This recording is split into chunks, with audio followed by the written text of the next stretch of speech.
សូមប្រតិបត្តិគោរពវន្ទីអ្នកម្ដាយស្នេហាជា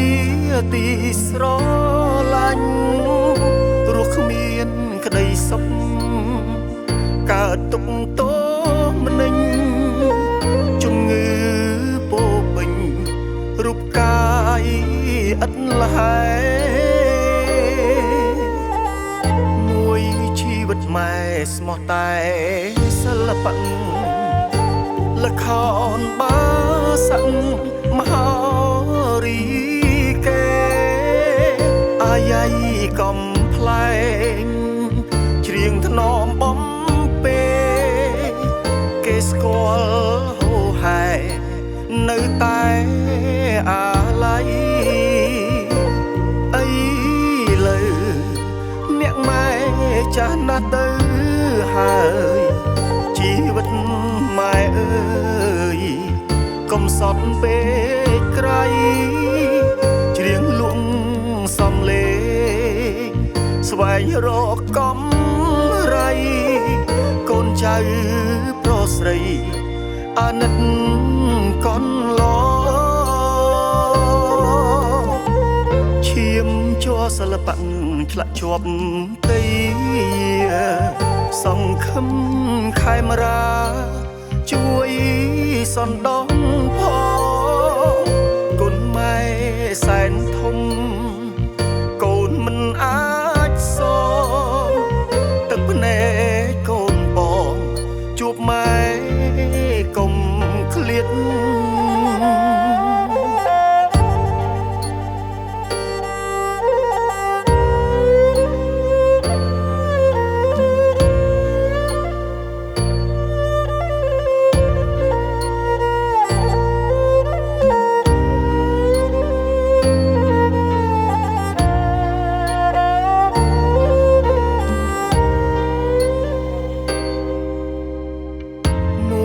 ជីវិតម៉ែស្មោះតែ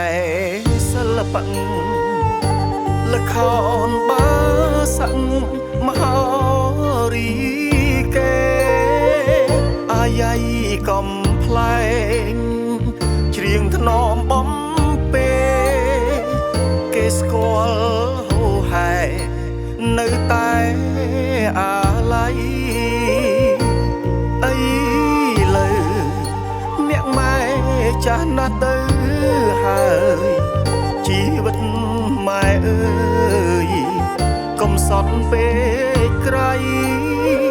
ច្រៀងលួងសំលេងស្វែងរកកំ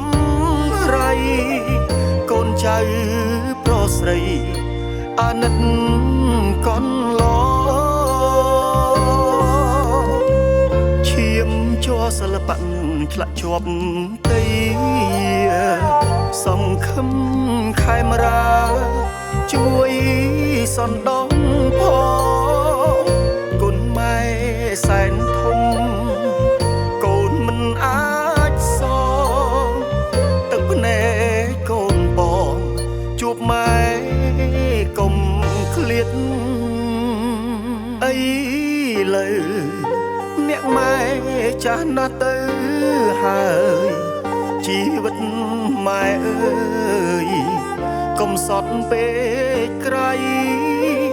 ច្រៀងលួងសំលេងស្វែងរកកំរៃកូនចៅប្រុសស្រីអាណិតកនឡ